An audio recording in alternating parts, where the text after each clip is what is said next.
Hi guys, അസ്സലാമു അലൈക്കും. അപ്പോൾ ഇന്നൊരു ന്യൂ മോഡൽ ഒരു ടോപ്പ് മോഡൽ ഷോർട്ട് ടോപ്പാണ് കേട്ടോ. അതായത് നമ്മുടെ ചെറിയ കുട്ടികൾക്കൊക്കെ പറ്റിയ ഒരു വയറ് കാണുന്ന രീതിയിലുള്ള ഒരു മോഡൽ കേട്ടോ. അപ്പോൾ അതിന് വേണ്ടിയിട്ട് ഞാൻ എടുത്തിട്ടുള്ള അളവുകൾ പറഞ്ഞുതരാം. ലെങ്ത്ത് ഒരു 12-13 ഇഞ്ച് മതി. അതുപോലെ ഷോൾഡറിൻ്റെ ലെങ്ത്ത് വിഡ്ത്ത് 4.5 അല്ലെങ്കിൽ 5 കേട്ടോ. അപ്പോൾ അതൊക്കെ അതിനനുസരിച്ച്. അതുപോലെ നമ്മുടെ ചെസ്റ്റിൻ്റെ അളവ് +4/4 കേട്ടോ.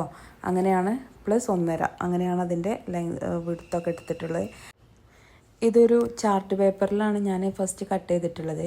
കാരണം എന്താണെന്ന് വെച്ചാൽ ഇതേ സെയിം അളവിൽ 3 എണ്ണം അടിക്കാനുണ്ട്. അപ്പോൾ ഒരു പേപ്പറിൽ നമുക്ക് കട്ട് ചെയ്ത് വെച്ചാൽ 3 ഒരുപോലെ തന്നെ നമുക്ക് കട്ട് ചെയ്ത് എടുക്കാൻ ഈസി ആയിരിക്കും. അപ്പോൾ അതിന് വേണ്ടിയിട്ടാണ് അത് ഫസ്റ്റ് നമ്മൾ ലൈനിങ്ങിൽ കട്ട് ചെയ്തു. അത് വെച്ചിട്ട് തന്നെ ആ ലൈനിങ് പീസ് നല്ല തുണിയിൽ വെച്ചിട്ട് നമ്മൾ വീണ്ടും ചെയ്യുന്നത്. ഇതൊരു നെറ്റ് പീസാണ് കേട്ടോ. നെറ്റിൽ വർക്ക് വരുന്ന ഒരു ടൈപ്പാണ്. അപ്പോൾ ഈ ഒരു ലെവലിലാണ് നമുക്ക് അതിൻ്റെ മോഡൽ കിട്ടുന്നത്. ഇനി നമുക്ക് വീനക്കാണ് വരുന്നത്.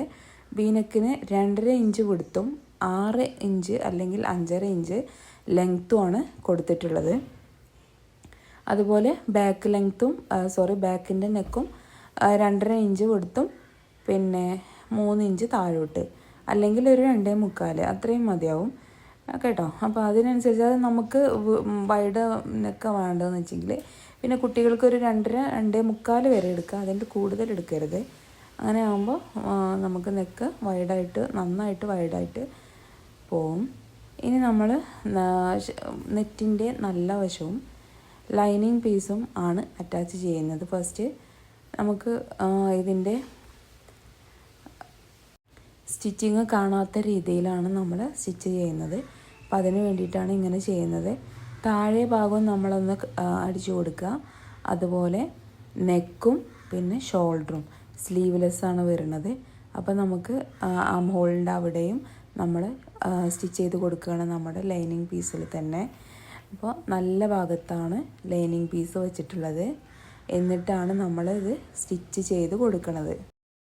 അളവൊക്കെ കറക്റ്റ് തന്നെയല്ലേ എന്ന് നോക്കുക. കാരണം നമുക്ക് സ്റ്റിച്ച് ചെയ്തതിന് ശേഷം പിന്നീട് ഒന്നും ചെയ്യാൻ പറ്റില്ല, അത് മറിച്ചിട്ടിട്ടുണ്ടെങ്കിൽ പിന്നെ. അപ്പോൾ നമ്മൾ നെക്ക് അധികം സ്റ്റിച്ച് ചെയ്തതിന് ശേഷം അതിൻ്റെ മുകൾ ഭാഗത്തെ ബാക്ക് ഭാഗവും ഫ്രണ്ട് ഭാഗവും ഒപ്പം വെച്ചിട്ട് ഒന്ന് കട്ട് ചെയ്ത് കൊടുത്തിട്ടൊക്കെ വേണം നല്ല വൃത്തിയിൽ ഇത് ചെയ്യാൻ വേണ്ടിയിട്ട്.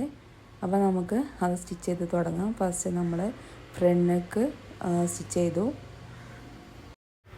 ഇനി എല്ലാവരോടുമായിട്ടൊന്ന് പറയട്ടെ, കാണുന്നവർ ഒന്ന് സബ്സ്ക്രൈബ് ചെയ്തിട്ട് മാത്രം കാണാൻ ശ്രമിക്കുക. നിങ്ങൾക്ക് ഈ വീഡിയോ എന്തായാലും യൂസ്ഫുൾ ആവും. അത് എനിക്ക് കൂടുതൽ വീഡിയോസ് ഇടാൻ വേണ്ടിയിട്ടുള്ളൊരു മോട്ടീവും കൂടെ ആവും. അപ്പം അതുകൊണ്ട് എല്ലാവരും ഒന്ന് സബ്സ്ക്രൈബ് ചെയ്തിട്ട് മാത്രം വീഡിയോ കാണാൻ ശ്രമിക്കുക. ഇപ്പം നമ്മൾ ബാക്ക് നെക്കും നമ്മൾ സ്റ്റിച്ച് ചെയ്ത് കഴിഞ്ഞു. ഇനി നമ്മൾ ഇപ്പോഴന്നെ ഇത് കട്ട് ചെയ്യണ്ട. നമ്മുടെ ആം ഹോളിൻ്റെ അവിടെയും താഴ്ഭാഗത്ത് നമുക്കൊരു ഷേപ്പ് വരുന്നുണ്ടല്ലോ, ആ ഷേപ്പിൻ്റെ ഭാഗത്ത് നമ്മൾ സ്റ്റിച്ച് ചെയ്ത് കൊടുത്തിട്ട് അതിന് ശേഷം മാത്രമാണ് നമ്മൾ കട്ട് ചെയ്യുന്നത്. പിന്നെ ഫ്രണ്ട് ഭാഗം നമ്മൾ മറിച്ച് അടിച്ചു കൊടുക്കും. എന്നിട്ട് നമ്മൾ ബാക്ക് ഭാഗത്തിൻ്റെ ഉള്ളിലൂടെയാണ് നമ്മളത് അറ്റാച്ച് ചെയ്ത് കൊടുക്കുന്നത്. അങ്ങനെ ആകുമ്പോൾ നമ്മുടെ സ്റ്റിച്ചിങ് ഒന്നും പുറത്തേക്ക് കാണില്ല. അപ്പോൾ അത് നിങ്ങൾ ഒന്ന് ശ്രദ്ധിച്ച് നോക്കിയാൽ മാത്രം നിങ്ങൾക്കത് മനസ്സിലാകും.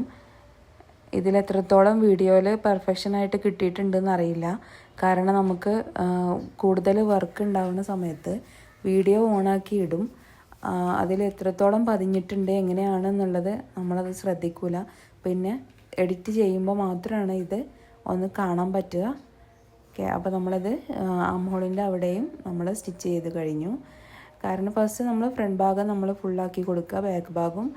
എന്നിട്ട് ഫ്രണ്ട് ഭാഗം മാത്രം കട്ട് ചെയ്തിട്ട് മറിച്ചിടുക. എന്നിട്ട് അതിന് ശേഷം ബാക്ക് ഭാഗത്തിൻ്റെ ഉള്ളിലൂടെ അത് കൊണ്ടുവരികയാണ് ചെയ്യണത്. ഇത് ഞാൻ സ്ലോ ആയിട്ട് തന്നെ നിങ്ങൾക്ക് കാണിച്ചു തരാം. അപ്പോൾ കൂടുതൽ മനസ്സിലാകും. അറിയുന്നവർക്ക് അത് സ്കിപ്പ് ചെയ്യാം, അല്ലാത്തവർ കണ്ട് മനസ്സിലാക്കുക. കാരണം പറഞ്ഞ് മനസ്സിലാക്കുന്നതിനേക്കാളും കണ്ട് മനസ്സിലാക്കിയാൽ കൂടുതൽ മനസ്സിലാക്കാൻ പറ്റും. അപ്പം അതുകൊണ്ടാണ് ഇങ്ങനെ സ്ലോയിൽ തന്നെ ആയിട്ട് കാണിക്കുന്നത്. ഫ്രണ്ട് ഭാഗം മറിച്ചിട്ടതിന് ശേഷം നമ്മൾ അവിടെ ഒരു പ്രസ് അടി കൊടുക്കണം.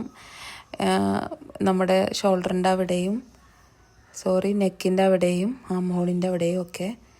ഇനി നമുക്ക് ബാക്ക് ഭാഗമാണ് ചെയ്യേണ്ടത്. ഫ്രണ്ട് ഭാഗത്ത് ചെയ്ത പോലെ തന്നെ നമ്മളൊരു ടക്കിട്ട് കൊടുക്കണം നമ്മൾ സ്റ്റിച്ച് ചെയ്ത ഭാഗത്ത്. അത് മറിച്ചിട്ടുകൊണ്ട് നമ്മൾ അടിക്കുമ്പോൾ ഒരു കറക്റ്റ് ഫിനിഷിങ്ങിൽ കിട്ടാൻ വേണ്ടിയിട്ടാണ്. അപ്പോൾ ഇതിനുള്ളിലൂടെ കൊടുത്ത് അതിനുള്ളിലൂടെ എങ്ങനെയാണ് അറ്റാച്ച് ചെയ്യുന്നത് എന്നുള്ളത് വീഡിയോ എടുത്തിട്ടില്ല എന്ന് തോന്നുന്നു. അപ്പോൾ അതിൽ കാണുന്നില്ല, ഞാൻ നോക്കി. പിന്നെ നമ്മൾ ആ തിരക്കിനിടയിൽ അത് ചെയ്തോ ഇല്ലേ എന്നുള്ളത് ശ്രദ്ധിച്ചിട്ടുമില്ല കേട്ടോ. അപ്പോൾ അത് ഞാൻ പറഞ്ഞു തരാം എങ്ങനെയാണെന്നുള്ളത്. ബാക്ക് ഭാഗം നമ്മൾ മറിച്ചിടുന്നതിന് മുന്നേ ഫ്രണ്ട് ഭാഗം അതിനുള്ളിലൂടെ കൊടുത്തിട്ട് നമ്മളതിൻ്റെ ഷോൾഡർ അറ്റാച്ച് ചെയ്ത് കൊടുക്കുകയാണ്. എന്നിട്ടാണ് നമ്മൾ ബാക്ക് ഭാഗം മറിച്ചിടുന്നത്. ഓക്കെ, അപ്പോൾ നമുക്ക് ഇനി ബാക്ക് ഭാഗം മറിച്ചിട്ടതിന് ശേഷം നമ്മുടെ ബാക്ക് ഭാഗത്തിൻ്റെ നെക്കും ആം ഹോളും ഒക്കെ നമ്മൾ ഫ്രണ്ട് ഭാഗം ചെയ്ത പോലെ തന്നെ ഒന്ന് പ്രസ് അടി കൊടുക്കണം. ഇത്രയേ ഉള്ളൂ. ഇതിന് ഈസി ആയിട്ടാണ്. പിന്നീട് അത് നമുക്ക് ജോയിൻ ചെയ്യേണ്ട ആവശ്യം മാത്രമേ ഉള്ളൂ.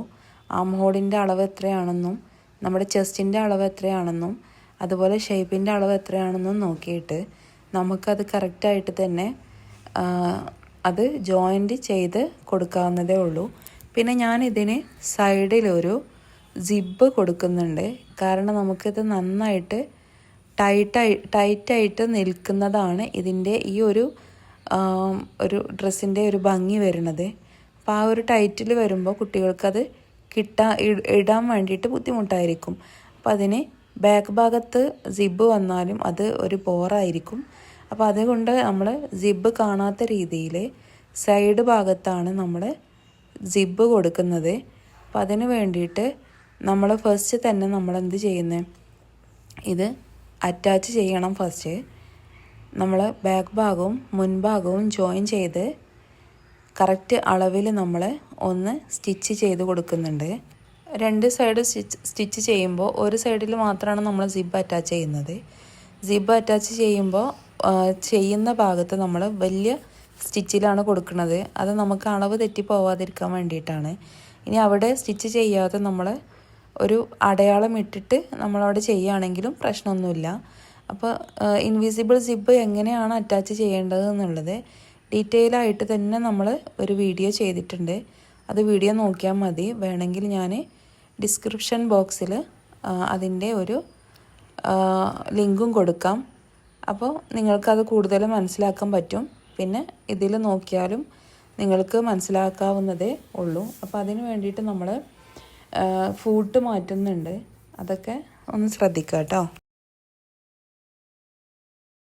ഫസ്റ്റ് ഫൂട്ട് മാറ്റുന്നതിന് മുന്നേ നമ്മൾ സൈഡിൽ ഇങ്ങനെ ഒന്ന് സ്റ്റിച്ച് ചെയ്ത് കൊടുക്കുന്നുണ്ട്, രണ്ട് സൈഡിലും കേട്ടോ. അതെന്തിനാന്ന് വെച്ചാൽ തെന്നി പോവാതിരിക്കാൻ വേണ്ടിയിട്ടും നമ്മുടെ അളവ് കൃത്യമായിട്ടിരിക്കാൻ വേണ്ടിയിട്ടുമാണ് ഇങ്ങനെ ചെയ്യണത്. ഇങ്ങനെ ചെയ്തിട്ടുണ്ടെങ്കിൽ നമുക്ക് പിന്നെ ഒരു കൺഫ്യൂഷന് വേണ്ട.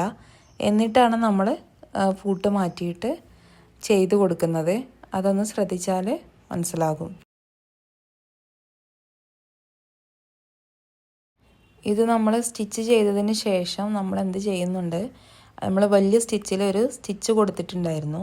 അത് നമ്മൾ കഴിച്ചിടണം. എങ്കിൽ മാത്രമേ നമുക്ക് സിബ് ഓപ്പൺ ചെയ്യാൻ പറ്റുള്ളൂ.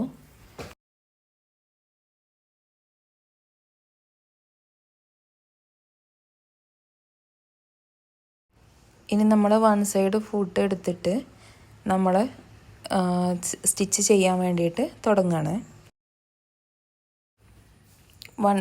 നമ്മൾ ഫൂട്ട് മാറ്റിയതിന് ശേഷം നമ്മൾ സ്റ്റിച്ച് ചെയ്യുക. അതിന് ശേഷം രണ്ട് സൈഡും നമ്മൾ സ്റ്റിച്ച് ചെയ്യുക. ഇപ്പം നമ്മളൊരു സൈഡ് സ്റ്റിച്ച് ചെയ്തു. ഇനി അടുത്ത സൈഡും ഇതുപോലെ സ്റ്റിച്ച് ചെയ്യുക. പിന്നെ എല്ലാവരും ഒന്ന് സബ്സ്ക്രൈബ് ചെയ്തിട്ട് മാത്രം കാണാൻ ശ്രമിക്കുക കേട്ടോ. ഒന്ന് സപ്പോർട്ട് ചെയ്യുക. എങ്കിൽ മാത്രമേ നമുക്ക് കൂടുതൽ വീഡിയോസ് ഇതിൽ ഉൾപ്പെടുത്താൻ സാധിക്കുകയുള്ളൂ. അപ്പോൾ നമുക്ക് അതർ സൈഡിലും നമ്മൾ ചെയ്ത് കൊടുക്കുകയാണ്. നമ്മുടെ സിബ് അറ്റാച്ച് ചെയ്ത് കൊടുക്കുകയാണ്. പിന്നെ ഇതിന് കൂടുതൽ ഭംഗി ലഭിക്കാൻ വേണ്ടിയിട്ട് താഴെ ഭാഗത്തൊരു ലേസും കൂടെ നമുക്ക് കൊടുക്കാം. പക്ഷേ ഇപ്പോൾ ഇതിന് നമുക്ക് ലേസ് കിട്ടിയിട്ടില്ല. അതായത് നമ്മുടെ ഇങ്ങനെ തൂങ്ങി നിൽക്കുന്ന പോലെയുള്ള ലൈസുകളൊക്കെ വെച്ച് കൊടുത്താൽ ആ ഒരു ഷേപ്പ് നമുക്ക് കറക്റ്റായിട്ട് തന്നെ കിട്ടും. ആ ഒരു വയറിൻ്റെ ഭാഗത്തായിരിക്കും ഈ ഒരു ഡ്രസ്സ് വരുന്നത്. അപ്പോൾ ആ ഒരു തൂങ്ങി കിടക്കുന്നത് കാണുമ്പോൾ ഒരു ഭംഗിയിൽ ആയിരിക്കും കിട്ടുന്നുണ്ടായിരിക്കുക കേട്ടോ. അപ്പോൾ ഇതിന് ലേസ് ഞാൻ അറ്റാച്ച് ചെയ്ത് കൊടുത്തിട്ടില്ല, നമുക്ക് കൊടുക്കാവുന്നതേ ഉള്ളൂ കേട്ടോ.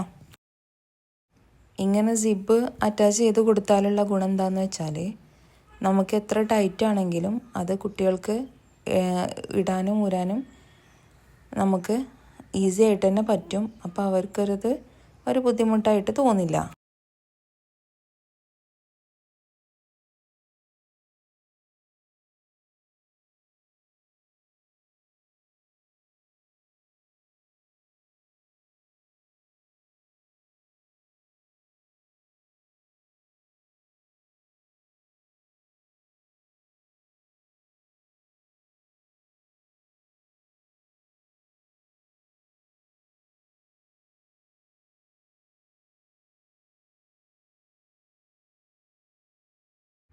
അപ്പോൾ ഇങ്ങനെയാണ് നമ്മുടെ ഒരു ടോപ്പ് വരുന്നത്.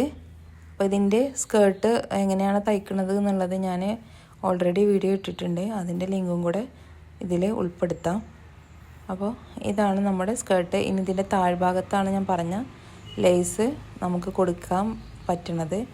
അതിപ്പോൾ ലേസ് എൻ്റെ കയ്യിലില്ലാത്തത് കൊണ്ട് ഞാനിപ്പോൾ അത് വെക്കുന്ന വീഡിയോ ഇടുന്നില്ല. അപ്പോൾ നിങ്ങൾക്കത് അറ്റാച്ച് ചെയ്ത് കൊടുത്താൽ വൃത്തിയിൽ കിട്ടും. ഇത് സിബ്. Thank you.